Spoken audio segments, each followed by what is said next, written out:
Assalamualaikum warahmatullahi wabarakatuh. Pemirsa, kita berjumpa dalam program Dialog Tajuk. Dan pada hari ini pemirsa, kita akan membahas satu tema yang saat ini lagi happening karena pemerintah pusat hingga daerah sedang gencar-gencarnya melakukan penindakan atau penegakan hukum terkait hal ini, yaitu tentang gempur rokok ilegal. Dan pada hari ini pemirsa, kita akan membahas bagaimana mengenali, kemudian bagaimana cara kita melaporkan jika menemukan rokok ilegal. Kita ketahui pemirsa bahwa rokok ilegal ini isunya menjadi penting karena kita ketahui bahwa konsumsi rokok di Indonesia itu cukup besar. Bahkan Menteri Keuangan Sri Mulyani menyebut bahwa tingkat konsumsi rokok di rumah tangga miskin lebih besar daripada protein. Dan tentu ini menjadi pasar bagi para industri rokok, tapi sayangnya tidak semua usaha atau industri rokok ini berizin dan ini berpengaruh terhadap pendapatan negara. Kita akan membahasnya pemirsa, bagaimana mengenali rokok ilegal dan bagaimana cara melaporkannya jika terdapat beredar di tengah masyarakat. Untuk membahasnya, kita sudah bersama dengan Sekretaris Dinas Perindustrian Kabupaten Lombok Timur, lalu Alwan Wijaya. Assalamualaikum. Waalaikumsalam warahmatullahi wabarakatuh. Terima kasih Pak Sekdes atas kesempatannya pada hari ini. Sama-sama. Ya, dan selain itu, pengawasan rokok ilegal ini juga tidak lepas dari mata kantor Bea Cukai Mataram, khususnya untuk wilayah Nusa Tenggara Barat. Untuk itu kita juga sudah kedatangan bintang tamu dari kantor Bea Cukai Mataram. Ada Bapak Hambali, beliau adalah fungsional pemeriksa Bea dan Cukai pada kantor Bea Cukai Mataram. Assalamualaikum Mas Hambali. Waalaikumsalam warahmatullahi. Terima kasih sudah hadir. Ya, ke Lombok Timur dari Mataram nih Mas Hambali ya. Ya, lumayan panjang jalan hari ini. Berbicara tentang, saya ke Mas Hambali dulu ya, berbicara tentang rokok ilegal, Mas Hambali, ini kalau kita melihat data begitu ya, tingkat konsumsi rokok di Indonesia, di Nusa Tenggara Barat bahkan, itu dari tahun ke tahun terus mengalami peningkatan jumlah. Kita ketahui bahwa masyarakat Indonesia masih pada gemar merokok, dan tentu ini di satu sisi menjadi pendapatan negara, menjadi pasar yang juga banyak dimanfaatkan oleh oknum-oknum tidak bertanggung jawab untuk pasar mereka. Sayangnya banyak yang tidak berizin dan itu berimbas pada pendapatan negara. Tugas kantor Bea Cukai kemudian adalah melakukan pengawasan supaya pemirsa di luar tahu nih, yang baru mungkin mengenal ya atau mendengar namanya, oh ternyata ada nih kantor Bea Cukai di Mataram. Kita akan cari tahu dulu apa sih sebetulnya Mas Hambali tugas daripada kantor Bea Cukai Mataram ini. Baik Mbak, jadi mungkin perkenalan secara instansi bahwa ya. Tadi mungkin secara pribadi saya sudah dikenalkan oleh Mbak host presenter. Secara institusi bahwa Bea dan Cukai yang secara lengkapnya Direktorat Jenderal Bea dan Cukai itu berada di bawah Kementerian Keuangan, salah satu unit eselon 1 di bawah Kementerian Keuangan yang memiliki fungsi, tugas dan fungsi salah satunya yaitu untuk pengumpulan penerimaan negara, itu salah satunya. Baik itu dari cukai maupun dari bea masuk ya, secara kepabeanan. Kemudian Bea Cukai juga berfungsi memiliki tugas untuk sebagai fasilitator terhadap perdagangan ya. Memberikan fasilitas kepada industri agar bisa bersaing dengan industri luar negeri ya. Dan di samping itu juga memiliki fungsi sebagai agar menjaga stabilitas persaingan usaha di dalam negeri itu bisa sehat seperti itu. Yeah. Dan untuk melindungi bangsa kita dari masuknya barang-barang berbahaya. Ini lebih kepada ekspor impor ya seperti itu. Itu tugas-tugas dari Bea dan Cukai ya. Ya, kalau kita melihat penjelasan dari Mas Hambali pemirsa cukup strategis, terutama ini mengatur lalu lintas barang ya. Iya. Barang ya, bukan jasa ya. Barang sehingga baik masyarakat maupun situasi usaha, persaingan usaha di dalam negeri itu menjadi sehat.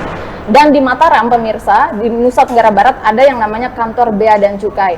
Nah, kalau kita berbicara rokok ilegal yang saat ini lagi happeningnya, pemerintah lagi melakukan tagline-nya gempur rokok ilegal begitu Mas Hambali. Mungkin pemirsa di luar sana juga harus paham nih, apa sih sebetulnya Bea dan Cukai ini sendiri dalam pengertian secara sederhana yang bisa kita pahami. Bea itu apa, cukai itu apa sih sebetulnya Mas? Oh iya, jadi memang kadang ini bea dan cukai ya. Kadang bea cukai itu jadi dianggap kadang-kadang oleh masyarakat secara awam itu sebagai satu kata ya, sebenarnya berbeda. Karena dua unsur yang berbeda, bea dan cukai. Bea ini sebenarnya kependekan atau penyebutan dari kepabeanan sebenarnya. Kepabeanan itu terkait dengan lalu lintas barang yang masuk dan keluar negara Indonesia yang harus diawasi oleh Direktorat Jenderal Bea dan Cukai. Dan cukai sendiri adalah pungutan negara yang dikenakan kepada barang-barang tertentu dengan sifat dan karakteristik tertentu ya, seperti rokok misalnya. Jadi dua kata bea dan cukai itu memiliki dasar hukum yang berbeda. Kepabeanan itu punya undang-undang sendiri, cukai itu punya undang-undang sendiri, dan dua undang-undang itu diamanatkan kepada Direktorat Jenderal Bea dan Cukai seperti itu. Jadi bea dan cukai sebetulnya bukan bea cukai tidak menjadi satu kata, dan mudah-mudahan ini bisa menjadi pemahaman kita bersama bahwa di negara kita di Indonesia ini ada namanya bea dan cukai yang diatur, ada undang-undangnya begitu ya. Dan rokok menjadi salah satu barang yang kena cukai. Barang kena cukai. Saya ingin bertanya nanti bagaimana sih sebenarnya karakteristik dari barang yang kena cukai itu, tapi saya ke Pak Sekdes dulu. Ini ada tadi Mas Hambali menyatakan bahwa mengatur lalu lintas barang begitu ya.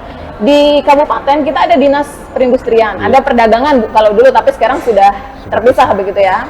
Sekarang ada dinas perindustrian sendiri. Apa hubungannya dengan bea cukai terkait dengan lalu lintas barang perindustrian, barang-barang industri utamanya? Baik, yang pasti kita di dinas perindustrian itu memang ada hal yang bisa kita kerjasamakan ya, terutama dengan bea cukai ini, terutama ya terkait dengan barang-barang yang memang tadi sudah disebutkan oleh Mas Hambali, itu ada barang yang harus diawasi. Nah, barang-barang yang harus diawasi ini ya salah satunya tadi masalah rokok, karena ini berkaitan dengan masalah kesehatan. Nah, kita di perindustrian itu tentu ada proses pembinaan di situ. Ya, membina bagaimana supaya industri-industri hasil tembakau kita yang memproduksi rokok dan sebagainya itu bisa berjalan gitu. Artinya ya bisa sehat juga gitu. Karena sementara ini kan ada ketika cukai diberikan kepada rokok, tentu ini akan membuat sehingga dengan harga yang ini bisa akan berkompetisi atau berkompetitif nantinya ketika nanti cukai itu tentu akan disesuaikan sesuai dengan apakah dari sisi oplah, pabrik rokok itu sendiri dan sebagainya.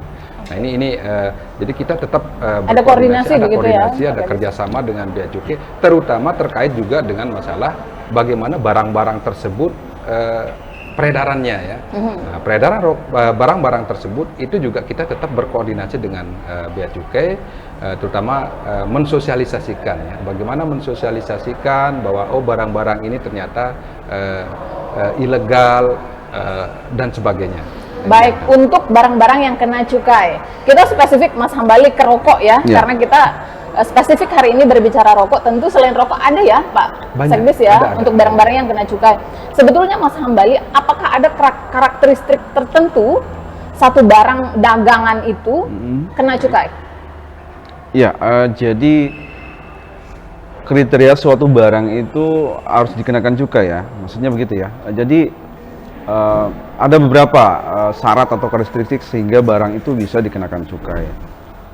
Salah satunya yang paling menonjol adalah barang itu bisa menimbulkan dampak negatif, ya, dampak negatif, sehingga karena dia memiliki dampak yang negatif terhadap lingkungan maupun masyarakat, maka dia konsumsinya harus dikendalikan.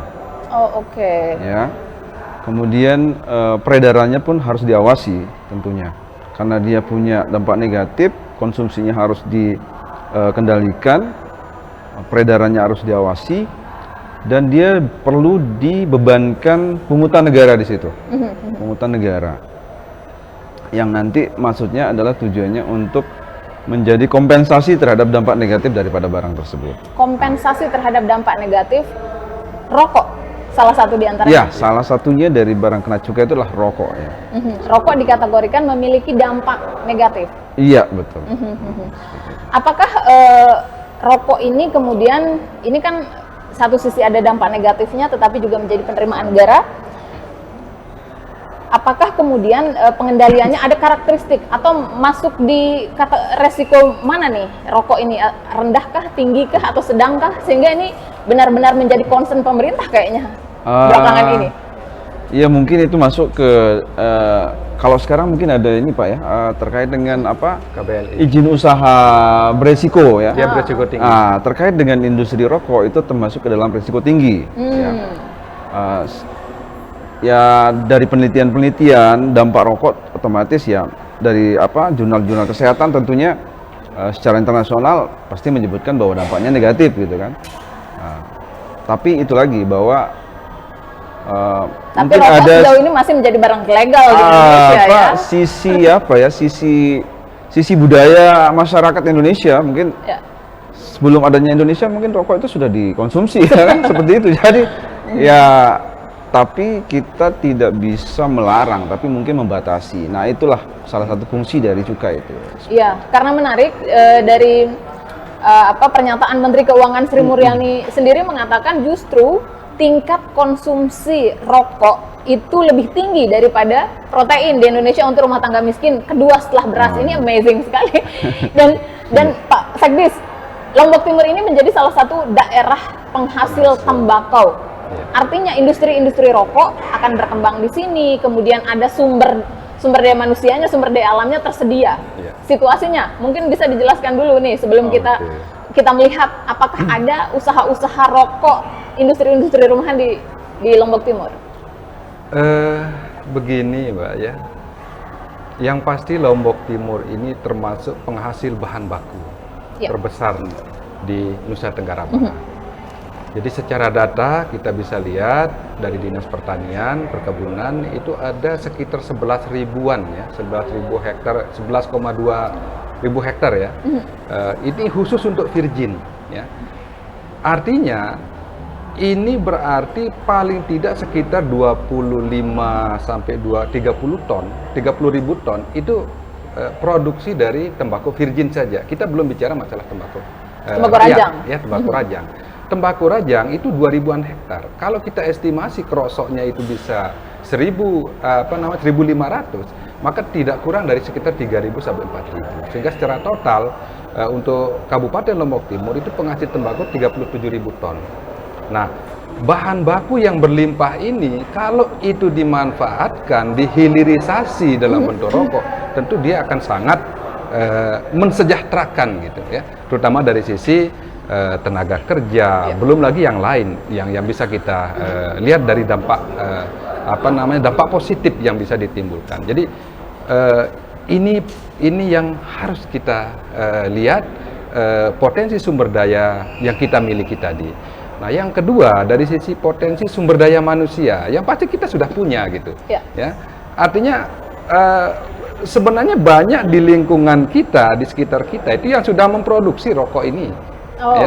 Sudah banyak ini. Yang legal saja itu sudah ada di Loyok. Nah, itu sudah banyak tenaga kerja terserap di situ. Apalagi nanti mungkin akan ada KIHT yang akan kita miliki, itu akan dampaknya luar biasa. Baik, artinya dengan potensi sebagai penghasil bahan baku, kemudian sumber daya manusia yang tersedia, Lombok Timur ini berpotensi untuk membangun industri rokok rumahan. Iya, sangat. Sangat. Dinas Perindustrian ada data tidak bahwa industri itu memang berkembang di Lombok Timur? Ada. Kita punya, terutama yang TIS. Jadi yang TIS TIS, ini apa? Tembakau iris. Oh, tembakau iris. Banyak yang sudah diproduksi oleh masyarakat, itu yang dijual, itu lengkap dengan mereknya. Ada yang bermerek, termasuk juga dengan cukai yang sudah dilekatkan di situ. Artinya masyarakat pun sekarang sudah tahu, banyak yang sudah tahu ternyata dia berproduksi secara legal gitu. Harus membayar cukai lah gitu ya. Iya, syaratnya harus bayar cukai. Kan orang ketika dia mau berusaha tentu mau aman dan nyaman gitu. Tapi masih ada yang belum? Masih Masih ada. ada Nah, yang itulah yang perlu ilegal? kita bina. Baik, karena Nah, kita inilah ingat beberapa proses di dari awal-awal bulan Desember lalu, Dinas Perindustrian bersama beberapa pihak terkait melakukan operasi gabungan terkait rokok ilegal ini dan berhasil mengamankan banyak barang bukti ya terkait dengan rokok ilegal kita ingat itu. Nah, ini menarik nih Mas Hambali, bahwa di Lombok Timur ini khususnya katanya surga emas hijau katanya, ini menjadi di satu sisi ini menjadi sumber daya untuk perputaran ekonomi yang sangat luar biasa begitu ya Pak Sekdis, tapi di satu sisi barang ini juga harus diatur gitu. Nah, di Lombok Timur itu seperti informasi dari Pak Sekdis tadi, ada industri-industri yang mulai berkembang terkait dengan itu. Ini udah dipantau, dikeker kalau bahasanya oleh Bea Cukai dari jauh, atau apakah ada hasil-hasil olahan tembakau yang memang ada spesifikasi yang kemudian diberikan ini harus cukai nih, yang ini boleh enggak gitu? Iya, jadi menyambung tadi yang disampaikan Pak Kadis bahwa Lombok Timur ya khususnya, karena paling besar mungkin untuk produksi tembakau keringnya Lombok Timur. Kemudian dan untuk diketahui bahwa saat ini yang paling banyak produsen barang kena cukai hasil tembakaunya khususnya TIS itu ada di Lombok Timur. Itu bahkan mungkin di atas 50% jumlah perusahaan tembakau iris yang ada di Lombok itu berada di Lombok Timur. Jadi memang mungkin karena faktor mudahnya bahan baku ya, dan sehingga banyak pabrikan-pabrikan di Lombok Timur. Nah, tapi memang masih ada saja masyarakat kita baik yang memproduksi, mengedarkan maupun yang mengkonsumsi yang ilegal itu masih ada. Yang ilegal masih ya. ada. Buktinya kemarin di awal-awal Desember kita masih nangkep barang bukti banyak juga ya. Iya, Pak, iya, kita sama sudah. Bea Cukai juga. Iya, kan? betul. Ya, dan ini Mas Hambali, apa saja jenis BKC hasil tembakau yang kena cukai? Barang kena cukai yang olahan tembakau itu apa Iya, saja? Apakah ada spesifikasinya? Jadi untuk tembakau iris sendiri, selama dia sudah dikemas dalam penjualan eceran, maksudnya dalam jumlah kemasan tertentu, seperti yang mungkin banyak beredar di masyarakat, dalam kemasan plastik ya, rentengan itu, yang kita sebut sebagai rentengan, itu sudah wajib dikenakan cukai. Walaupun hanya kemasannya menggunakan plastik biasa? Iya, betul. Okay. Tetap sudah harus dikenakan cukai. Tapi ada pengecualian untuk tembakau iris, karena tembakau iris ini tembakau rajangan ya, maksudnya itu adalah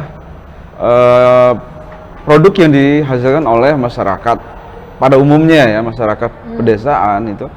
Ini jadi ada pengecualian terhadap itu berdasarkan pasal 8 Undang-Undang Nomor 39 tahun 2007 tentang perubahan Undang-Undang Nomor 10 tahun 1995 tentang cukai. Itu ada pengecualian di pasal 8 untuk tembakau iris. Jadi tembakau iris yang diproduksi oleh masyarakat Indonesia dengan tembakau yang ada di Indonesia atau di Lombok Timur misalnya, itu selama dia tidak dicampur dengan saus dan tidak dikemas untuk penjualan eceran atau tidak dilekati atau tidak diberikan merek, itu dikecualikan dari cukai. Jadi nggak wajib. Misalnya masyarakat kita nih di pasar-pasar nih, misalnya tumpian itu yang dijual di pasar itu tembakau tumpian ya? Ya, itu dikecualikan dari pengenaan cukai. Tidak kena cukai. Artinya pedagang-pedagang tembakau tumpian di pasar itu masih bebas cukai ya? Masih bisa. Tapi begini Mas Hambali, mungkin ini juga menjadi gambaran masyarakat di luar sana, terutama yang masih suka merokok begitu ya. Ada yang dikasih kretek lah, yang biasa-biasa, karena mungkin sepengetahuan masyarakat awam yang harus kena cukai itu yang pakai kotak, enggak, itu juga masuk barang kena cukai. Rokok ya, maksudnya rokok? Bukan, tembakau rentengan yang jual di rentengan, terus kemudian biasanya dikasih kertas kresek untuk milit, itu kena cukai? Oh iya, itu kena juga. Oh, kena. Itu kena, karena dia sudah dianggap sebagai tembakau iris yang sudah dikemas secara eceran ya kan? Iya, jadi itu. Jadi kalau syaratnya sudah dikemas dengan kemasan eceran, atau dikasih saus atau diberikan etiket, itu sudah wajib dikenakan cukai, seperti itu. Ada skala besarannya tidak? Misalnya untuk industri kecil-kecilan, itu harus juga, atau misalnya dari bea cukai ada ada mengenakan syarat bahwa kalau jumlah karyawannya sekian atau jumlah produksinya sekian baru kena cukai. Tidak ada syarat itu atau semua harus kena cukai? Jadi untuk barang kena cukai hasil tembakau, pengecualian terkait dengan jumlah produksi itu tidak ada. Oh, oke. Yang ada pengecualian terkait jumlah produksi itu ada pada minuman mengandung etil alkohol atau etil alkohol dengan jumlah maksimal 25 liter per hari itu dibebaskan dari pengenaan cukai. Bukan dibebaskan, tapi tidak dipungut. Ya. Oh, oke. Tidak dipungut cukai. Jadi, tapi kalau untuk tembakau itu tidak ada. Misalnya dia rumahan, dia jumlah karyawannya sekian, enggak. Justru yang nanti menjadi dasar pengenaan tarif atau penggolongan itu berkaitan dengan jumlah produksinya. Misalnya dalam satu hari dia berapa batang. Tapi kalau untuk TIS tidak ada penggolongan di situ ya. Tapi Baik. kalau untuk rokok itu ada penggolongannya. Baik, jadi hati-hati ya yang produksi rokok ini semuanya kena cukai. Semuanya kena cukai yang sudah disaus, sudah direnteng, Iya, ya, kecuali betul. tembakau tumpian. Iya. Nah ini menarik Pak Sekdis, tentunya pemerintah daerah dalam hal ini Dinas Perindustrian harus gencar melakukan sosialisasi sehingga masyarakat paham. Ini jangan-jangan sebenarnya masyarakat tak mau ilegal nih, tapi karena tidak mengerti bahwa yang mereka lakukan ilegal lah yang membuat mereka harus mungkin nanti ketemu sama Mas Hambali diamankan barangnya atau di apa, nanti kita akan berbicara sanksi di sesi berikutnya. Tetapi apakah kemudian dari Dinas Perindustrian ada upaya-upaya sosialisasi untuk memberitahukan kepada masyarakat, utamanya pada hub industri yang terkait dengan barang kena cukai ini, bahwa ini loh yang harus Anda lakukan? Oh ya, terima kasih. Jadi kita memang sangat masif ya sekarang ini melakukan sosialisasi. Dan itu memang kita gunakan dana DBH karena memang peruntukannya untuk itu gitu. Oke. Nah, jadi sosialisasi yang pertama kita lakukan tentu terhadap ini dulu yang akan melakukan penindakan ya. Jadi terhadap Satpol PP yang akan melakukan operasi gabungan itu kita sudah lakukan dulu. Dikasih ya. pemahaman dulu. Ya, di pemahaman dulu. Jangan sampai nanti salah tangkap gitu kan. Nah, ini nih yang berbahaya Bisa gitu. diperadilan kalau nanti tangkap. saya ternyata kok memproduksi barang legal ternyata ditangkap juga gitu. Nah itu juga kita berikan pemahaman dulu. Nah, barulah yang kedua kita skala kabupaten. Ya, jadi semua camat kita undang ya, termasuk dari Trantipnya. Nah, ini juga bagian dari upaya supaya nanti ini juga bisa menyampaikannya ke masyarakat bahwa oh ini loh yang dikatakan dengan rokok ilegal atau tembakau yang dijual secara ilegal. Termasuk di tingkat kecamatan. Jadi kita sudah melaksanakan dari kabupaten, kecamatan, termasuklah yang kita lakukan melalui senam massal. Nah, ini sudah kita laksanakan kemarin di Lenek dan insya Allah nanti tanggal 25 pun kita akan lakukan itu sehingga nanti masyarakat akhirnya semua tahu tentang rokok ilegal ini. Termasuk semua baliho di semua desa itu sudah kita sebar. Okay. Ya. Semua desa sudah, artinya di semua kantor desa kita sudah pasangkan itu gitu. Sehingga masyarakat bisa memahami itu. Termasuk yang kita lakukan melalui yang sekarang ini, termasuk media ya, media juga kita pakai, termasuk radio, termasuk televisi melalui TAPSE ini. Mudah-mudahan ini bisa menjadi. Artinya berbagai wahana itu memang difungsikan untuk memberitahukan kepada masyarakat ya. Iya, gitu. semuanya sudah kita coba lakukan supaya masyarakat bisa memahami, bisa mengerti, dan maksud dari pemerintah itu sebenarnya adalah pembinaan. Iya, pembinaan industri. Tidak langsung represif gitu ya. Tidak. Kita masih akan bertanya nih khususnya kepada Mas Hambali, bagaimana sih sebenarnya membedakan rokok yang saya konsumsi ini mungkin bagi para ahli hisap ya, itu legal atau ilegal gitu. Nah, nanti kita akan dijawab Mas Hambali, tapi kita harus jeda sebentar dan pemirsa kami kembali sesaat lagi. Tetaplah bersama kami dalam program Dialog Tajuk.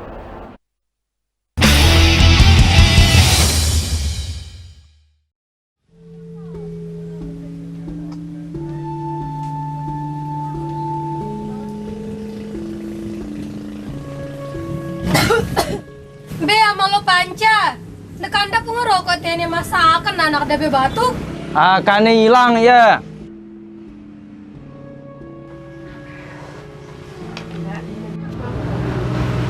Panca.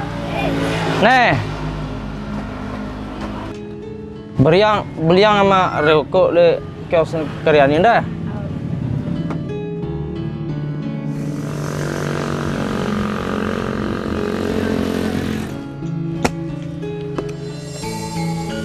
Panca kita dulu.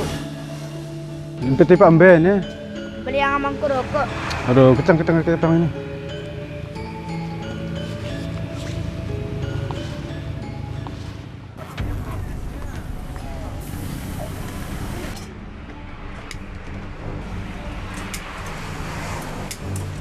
Mek kurang ngajarin anak mek ngerokok.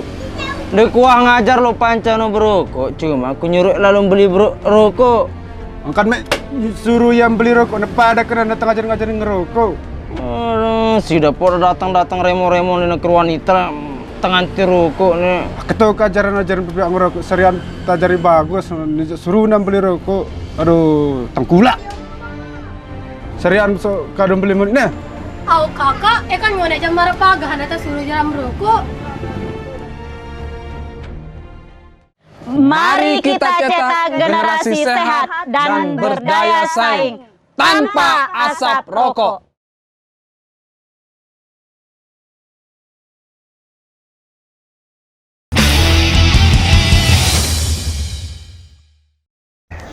Pemirsa, kembali di program Dialog Tajuk, saya masih bersama dengan dua bintang tamu saya, Sekdis Dinas Perindustrian Kabupaten Lombok Timur, dan ada Mas Hambali dari kantor Bea Cukai Mataram. Ini menarik sekali bahwa ternyata di masyarakat, di tengah-tengah masyarakat kita masih beredar rokok ilegal. Tetapi mungkin bagi para perokok ya, begitu Mas Hambali, asal rokoknya enak, nggak peduli itu legal atau tidak ilegal, tapi tentunya dalam upaya membantu negara, begitu membantu kita semua bahwa supaya terjadi persaingan usaha yang sehat, kemudian karena ini barang beresiko tinggi juga harus dikendalikan, masyarakat juga harus aware gitu ya terhadap peredaran rokok ilegal ini. Tetapi pertanyaannya Mas Hambali, bagaimana kemudian masyarakat bisa tahu nih bahwa ini loh rokok ilegal, ini loh rokok yang legal, sehingga ketika saya misalnya memiliki kepedulian untuk mau melaporkannya misalnya ke Bea Cukai, saya ngerti mana yang saya laporkan, jangan sampai salah tangkap dan salah lapor itu tadi Pak Sekdes. Bagaimana membedakannya Mas Hambali? Iya, mungkin bagi ahli hisab ya. Ahli hisab mah mungkin gini, kalau segi rasa mungkin sama saja namanya rokok ya kan, segi rasa. Tapi begini, bahwa untuk masyarakat ketahui, jadi undang-undang cukai ini kan berlaku untuk seluruh lapisan masyarakat, tidak mengenal apakah dia perokok ataupun tidak. Ya. Jadi perlu diketahui oleh semuanya. Jadi untuk membedakan mana yang rokok ilegal atau rokok legal, itu yang pertama ini mungkin khusus rokok ya, atau hasil tembakau gitu ya. Jadi pertama, yang ilegal itu adalah yang polos. Polos dalam artian bahwa yang ilegal ini ya? Yang ilegal, yang ilegal. Jadi tadi sudah dijelaskan tentang yang legal kan? Legal itu harus dia bayar cukai, harus ada pita cukainya. Pita cukainya yang sudah diatur sesuai ketentuan asli, sesuai dengan tarifnya, sesuai dengan pengajuan oleh perusahaan yang bersangkutan, itu yang legal. Nah, yang tidak ilegal, yang tidak legal atau ilegal itu ada beberapa kriteria. Satu, dia tidak dilekati pita cukai. Misalnya rokoknya dalam kemasannya itu, di kemasannya itu tidak ada pita cukainya. Pita cukai itu adalah sebuah instrumen berbentuk stiker ya, cetakan yang menempel di kemasan rokok. Dan situ ada desain yang sudah ditentukan oleh pemerintah. Kalau itu tidak ada atau polos istilahnya, itu berarti ilegal. Besar kemungkinan itu ilegal. Sudah pasti? Sudah pasti ilegal. Sudah pasti ilegal. Kemudian ada yang dia pakai pita cukai palsu. Jadi pemalsuan terhadap pita cukai itu hampir sama dengan pemalsuan uang, ya. Karena pencetakan atau pencetakannya pita cukai itu dengan standar seperti mencetak uang. Standar. Jadi security-nya itu sama. Security-nya sama. Jadi ada kemungkinan digunakan pita cukai palsu, dan ini termasuk ilegal. Cara mengenalinya sebenarnya gampang. Biasanya yang palsu itu akan berbeda di hologramnya. Ada hologramnya ya? Ada hologramnya. Ada Mungkin nanti hologram bagi tamu. masyarakat, bapak-bapak ya, ibu-ibu ya kalau ada ya yang merokok begitu diperhatikan ini rokok Iya. ilegal atau rokok Ilegal, legal ya. iya. Ada hologram. Oh, ada hologramnya. Kemudian yang ketiga itu dia bisa jadi pita cukainya asli. Oh bisa asli. Asli tapi dia bekas pakai. Jadi pita cukai Bukannya sekali sobek nih kita harusnya secara aturan itu begitu. Ah. Tapi ada kemungkinan oknum-oknum tertentu mendesain penempelan pita cukainya agar bisa digunakan kembali. Bea Cukai pernah menemukan kasus itu? Pernah? Pita cukainya asli, Iya. tapi rokoknya ilegal. Jadi ilegal karena dia menggunakan yang bekas pakai kan. Oke. Nah, jadi ketika rokok itu menggunakan pita cukai asli tapi bekas pakai, itu maka dia dikategorikan sebagai rokok ilegal. Ya. Kemudian yang keempat itu asli juga rokoknya, pitanya asli, tapi dia tidak menggunakan pita cukai yang bukan haknya dia. Misalnya pita cukai dari pabrik A itu digunakan oleh pabrik B pada pita, itu juga ilegal. Oke. Seperti itu. Atau ada juga pita cukainya asli tapi tidak sesuai dengan komposisi atau isi dari rokok tersebut. Di kemasannya misalnya 16 tapi dia pakai pita cukai yang isinya 12. Itu juga ilegal. Seperti itu. Ini menjadi item-item pengawasan dari kantor Bea Cukai berarti. Ini Iya, betul. item-item itu diteliti benar ya? Iya, benar. Oke, baik. Pak Sekdis, ini ternyata untuk mengenali bisa kasat mata ya Mas Hambali ya kalau bahasanya masyarakat karena ini tadi Kasat mata, sebenarnya cara mendeteksi bahwa itu ilegal atau enggak dari segi harga saja sebenarnya. oh Misalnya rokok yang semestinya sewajarnya, misalnya harganya 20.000 tapi ternyata dijual 10.000, udah ciri-ciri nih. sudah bisa dicurigai, Sudah bisa gitu ya? kan? Jadi sederhananya seperti itu sebenarnya. Ya karena ini lagi-lagi bahwa ini aturan ini tidak hanya untuk rokok begitu ya, Iya. ahli hisap tadi, tetapi untuk seluruh masyarakat Indonesia. Kalau di hukum itu ada namanya asas fiksi ya.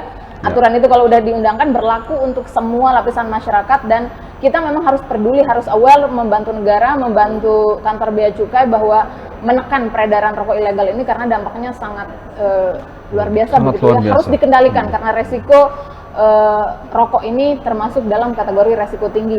Ini menarik Pak Sekdis bahwa ini harus dikendalikan. Iya. Kemudian apakah di Kabupaten Lombok Timur ini orang-orang sudah mulai paham nih atau karena terus terang baru belakangan kayaknya kita lihat ada sosialisasi rokok ilegal setelah mungkin Menteri Keuangan ya, saya baca beberapa rilis dari Kementerian Keuangan, angka rokok ilegal ini naik sekali ya, konsumsi rokok naik, tapi angka rokok ilegal juga naik begitulah. Seperti apa? Apakah masyarakat kita udah mulai aware sebetulnya, Pak Sekdis, khususnya di Kabupaten Lombok Timur terkait dengan ini, atau aduh mumpung nih, untung nih beli rokok murah, pedagangnya juga laku gitu. Ini kan satu dilema sebetulnya dalam penegakan hukum. Ya, jadi begini mungkin kaitannya dengan ini memang apa namanya yang nama kita berbicara tentang rokok ini memang cukup menarik ya, apalagi sudah berbicara tentang legal dan ilegal ya. Ya.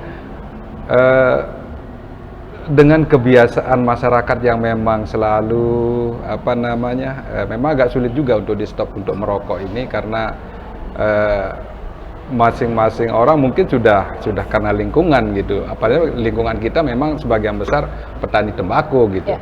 Nah kemudian apa tadi anunya ya kaitannya dengan Apakah masyarakat kita sebenarnya sudah peduli gitu loh, atau iya. udahlah saya dapat rokok murah, dagangan saya laku, sehingga ini menjadi dilema sebetulnya dari Dinas Perindustrian kan tadi gencar sekali melakukan sosialisasi. Iya, makanya ini dilema tersendiri gitu ya. Di satu sisi memang masyarakat kepingin supaya dia bebas Ya. gitu ya untuk menjual dan sebagainya, tetapi di sisi yang lain ini akan merugikan gitu.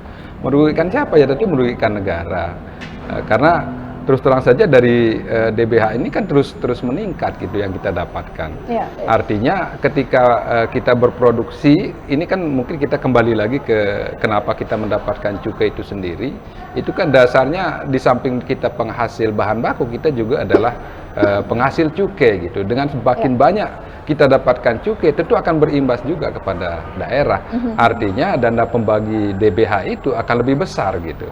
Nah, ini juga perlu kita sadarkan masyarakat gitu, supaya ya mari kita sama-sama menyumbang untuk negara. Kalau sepanjang Bapak misalnya merokok, ya silakan, mari kita sama-sama menyumbang dengan membeli rokok yang legal gitu. Nah, sehingga dengan demikian mudah-mudahan ini bisa menjadi perhatian kita semua lah, terutama masyarakat. Marilah kita sama-sama menyumbang untuk negara.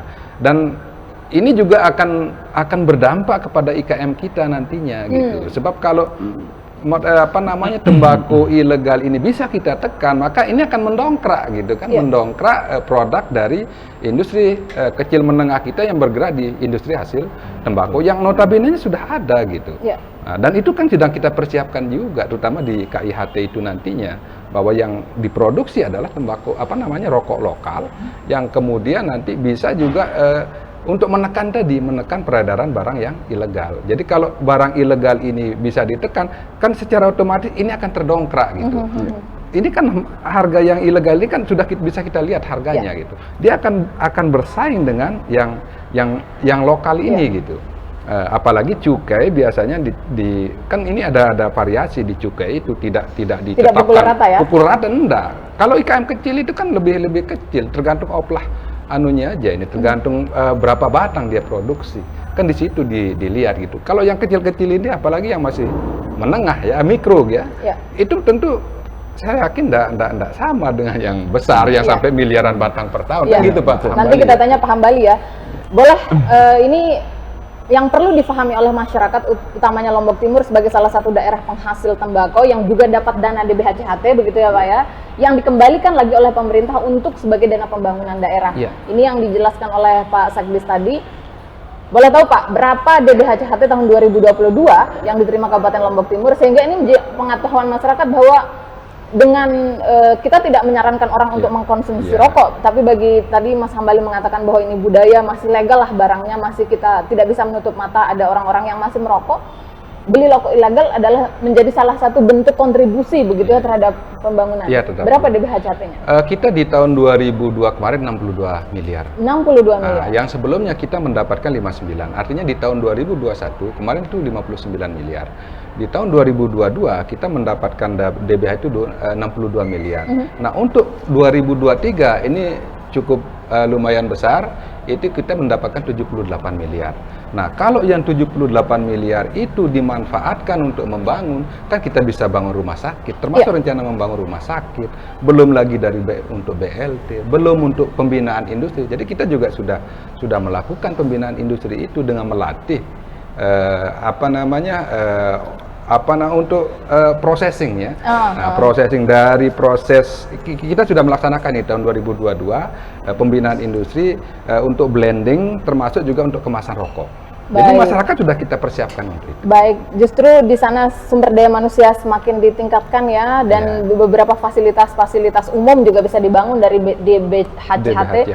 Sehingga mungkin saya ingin mengajak dalam kesempatan ini kepada pemirsa di luar sana, tidak hanya cintai produk dalam negeri, tapi beli produk yang legal, begitu ya. Betul. Ya, sebetulnya Mas Hambali, masyarakat sudah peduli nggak sih dengan rokok ilegal ini sejauh ini dari pengamatan Bea Cukai? Sudah cukup care nggak? Atau ya udahlah gitu loh? Sehingga partisipasi untuk melaporkan kalau mereka menemukan rokok ilegal ini sudah ada atau bagaimana sejauh ini? Jadi kalau dibaca dari jumlah penindakan yang sudah kita lakukan, baik bersama pemerintah daerah, kabupaten kota maupun provinsi, ataupun penindakan yang dilakukan secara mandiri oleh Bea dan Cukai Mataram untuk wilayah Lombok, sayangnya penindakan yang dilakukan terhadap yang ilegal itu masih pada posisi yang lumayan banyak. Ya, lumayan banyak dalam artian bahwa belum dikonsumsi oleh masyarakat, kita sudah tindak gitu, seperti itu. Jadi kalau secara hukum pasar secara hukum pasar kan, hukum dagang Pak. Ya. Ya, namanya otomatis pasti namanya pedagang pengen untung yang lebih besar, ya. Pembeli pengen yang dapat yang lebih murah. Murah, gitu, iya. ya, seperti itu. Tapi begini, bahwa kenapa cukai itu penting? Kenapa cukai itu? Kenapa kita harus mengkonsumsi yang legal? Karena filosofi cukai adalah untuk membatasi konsumsi atau dampak negatif dari barang yang punya dampak negatif tersebut. Nah, cukai ini adalah salah satu bentuk tanggung jawab masyarakat, baik itu produsen maupun konsumen, terhadap dampak negatif yang ditimbulkan oleh barang tersebut. Ini salah satu bentuk tanggung jawabnya gitu. Ya, ya. Karena beresiko tinggi itu tadi Iya, ya. karena beresiko tinggi tadi. Nah, ketika dia mengkonsumsi yang ilegal, maka dia bisa dianggap tidak bertanggung jawab. Tidak bertanggung jawab terhadap dampak negatif yang ditimbulkan oleh barang tersebut. Misalnya, dia merokok, rokok yang ilegal, samping anaknya mungkin misalnya, atau samping orang lain, bisa menjadi perokok pasif, punya dampak negatif juga ke orang lain. Karena penerimaan cukai tidak bisa tercapai karena dia mengkonsumsi yang ilegal, maka fasilitas kesehatan tidak bisa disiapkan. BPJS kesehatan tidak bisa dinikmati oleh masyarakat miskin seperti KIS dan segala macam. Karena itu semua untuk itu. Seperti yang disampaikan oleh Pak Sekdis tadi, bahwa untuk infrastruktur kesehatan diutamakan terkait dengan DBHCHT ini. Jadi itulah, mari kita sadar bahwa kita harus mengkonsumsi yang legal sebagai bentuk tanggung jawab kita terhadap diri kita dan masyarakat. Iya, karena ada dampak negatif. Iya. Mas Hambali, terakhir, kalau masyarakat ingin melaporkan, misalnya ini mudah-mudahan dengan mulai kita berdiskusi tentang rokok ilegal ini, masyarakat menjadi lebih sadar ya, terutama ibu-ibu nih kayaknya nih, supaya bapak-bapaknya berhenti merokok begitu ya, dilaporkan nih bapak-bapaknya, apakah dia mengkonsumsi rokok legal atau ilegal, kemana masyarakat harus mengadu atau melaporkan jika menemukan rokok ilegal itu tadi? Ya baik, mungkin bisa saya sampaikan bahwa untuk masyarakat, peran serta masyarakat kita harapkan sekali bagaimana bisa menekan peredaran rokok ilegal ya, khususnya di wilayah Lombok ya. Jadi silahkan bisa menghubungi hotline kita di kantor Bea dan Cukai di WA, mungkin bisa dicatat nanti ya, oleh bisa pemirsa, ada di layar kita saksikan ya, 081 807 945 000 ya. Atau ke Bravo Bea Cukai 1500225. Jadi silakan masyarakat yang menemukan ada indikasi terdapat barang kena cukai hasil tembakau ilegal bisa menghubungi nomor tersebut, atau bisa juga ke Satuan Polisi Pamung Praja di setiap kabupaten kota. Karena bisa kita punya Pol PP kerjasama ya? juga, kerjasama dengan Pemda terkait dengan pemberantasan barang kena cukai ilegal. Baik, pemirsa, kami tampilkan, boleh ditampilkan sekali lagi di layar, itulah hotline dari kantor Bea Cukai Mataram jika Anda menemukan rokok ilegal dan memiliki kepedulian. Kita berharap kita semua memiliki kepedulian, begitu loh, karena ini terkait dengan penerimaan negara, terkait dengan keberlangsungan pembangunan di negara kita. Semoga kepedulian kita ada. Silahkan laporkan jika menemukan rokok ilegal seperti ciri-ciri yang sudah disebutkan oleh Mas Hambali tadi, yang paling cepat ya, harganya lebih murah dari rokok yang legal, begitu ya. Harganya kemudian tidak ada pita cukai, silahkan untuk menghubungi hotline atau bisa melapor ke kantor Satpol PP di masing-masing daerah. Ke Pak Kadis nih, apakah Dinas Perindustrian bisa memfasilitasi masyarakat yang ingin melapor? Misalnya satu organisasi kepemudaan atau lembaga, misalnya ada industri rokok ilegal yang bisa yang mau dilaporkan bahwa ini produksinya ilegal nih, apakah Dinas Perindustrian bisa memfasilitasi atau jalan nih menghubungkan dengan Satpol PP atau dengan kantor Bea Cukai? Ya, yang pasti walaupun itu bukan ranahnya kami di Dinas Perindustrian ya, tempat laporan, tetapi kita siap memfasilitasi karena untuk laporan dan sebagainya sebenarnya itu di Satpol PP. Jadi kita sudah punya mekanisme di situ ya, kalau pembinaan industri untuk masyarakat yang mau dilatih dan sebagainya kita sudah siapkan itu semua. Nah, untuk penindakan itu biasanya di Satpol PP. Tetapi untuk bersinergi kita akan tetap bisa melaporkan ke Dinas Perindustrian sehingga nanti bisa ditindaklanjuti lebih lanjut termasuk oleh Satpol PP dan Bea Cukai. Baik, masing-masing sebagai closing statement kalau waktu kita terbatas, Pak Sekdis, apa harapan Pak Sekdis utamanya bagi masyarakat Lombok Timur supaya memiliki kepedulian terhadap peredaran rokok ilegal ini? Yang pertama tentunya kalau menemukan yang namanya barang ilegal, ya tentu harus dilaporkan. Dan saluran melaporkannya itu tadi sudah banyak, termasuk kami di Dinas Perindustrian akan bisa memfasilitasi, silahkan juga ke Satpol PP, atau kalau ada ya langsung ke Bea Cukai. Ini supaya segera saja, lebih cepat lebih baik, supaya tumbuhlah industri IKM kita yang bergerak di industri hasil tembakau ini. Jadi kita punya komitmen supaya kita punya IKM ini bisa tumbuh, naik kelas. Baik, mudah-mudahan kita memiliki kepedulian. Terakhir, Mas Hambali sebagai closing statement, apakah Bea Cukai melakukan hanya tindakan represif atau di ujung nih penangkapan, pengamanan dan lain-lain, atau ada tindakan-tindakan preventif bagi mereka pelaku industri rokok ini sehingga ada kesempatan nih untuk memperbaiki diri? Jadi terkait dengan apa upaya-upaya yang sudah kita lakukan, salah satu upayanya itu adalah ini. Kita menyampaikan kepada masyarakat bahwa kita menjelaskan bahwa mana yang ilegal, mana yang legal itu melalui saluran-saluran seperti ini, seperti media. Kita juga punya media Facebook, Instagram, YouTube, kemudian sosialisasi secara tatap muka juga kita lakukan. Jadi kayak misalnya workshop terkait dengan perizinan juga kita tetap lakukan, baik secara mandiri maupun bekerja sama dengan Pemkot maupun Pemkab di seluruh Pulau Lombok. Jadi dan kita melakukan operasi pasar dalam rangka pemahaman itu juga kita lakukan. Jadi nggak semata-mata kita misalnya kita turun, kita langsung tindak, enggak. Nangkep Jadi kita, gitu ya? Enggak. Jadi kita langsung turun ke lapangan, bentuk sosialisasi secara aplikatif. Misalnya kita menemukan yang ilegal, kita jelaskan kepada masyarakat secara langsung. Itu juga kita lakukan. Jadi tidak semata-mata bahwa kita melakukan pemberantasan secara langsung, itu tidak seperti itu. Terlebih lagi dengan pencegahan melalui industri hulu ya. Melalui pembangunan KIHT itu juga sedang dilakukan kan, seperti itu. Baik, terima kasih Mas Hambali, terima kasih juga Pak Sekdis pada sesi ini, luar biasa sekali dan mudah-mudahan apa yang kita perbincangkan pada hari ini bisa memberikan pemahaman kepada masyarakat, ngerti juga apa itu Bea Cukai, ternyata kita juga ada diawasi kalau mau usaha yang sehat itu ada caranya. Ada kita harus bayar cukai namanya untuk barang-barang yang memiliki dampak negatif begitu di tengah masyarakat, dan mudah-mudahan masyarakat Lombok Timur khususnya Nusa Tenggara Barat pada umumnya memiliki kepedulian utamanya untuk peredaran rokok ilegal ini. Dan bagi Anda yang menemukan silahkan laporkan pada hotline kantor Bea Cukai Mataram yang sudah tersediakan atau kantor-kantor Satpol PP terdekat.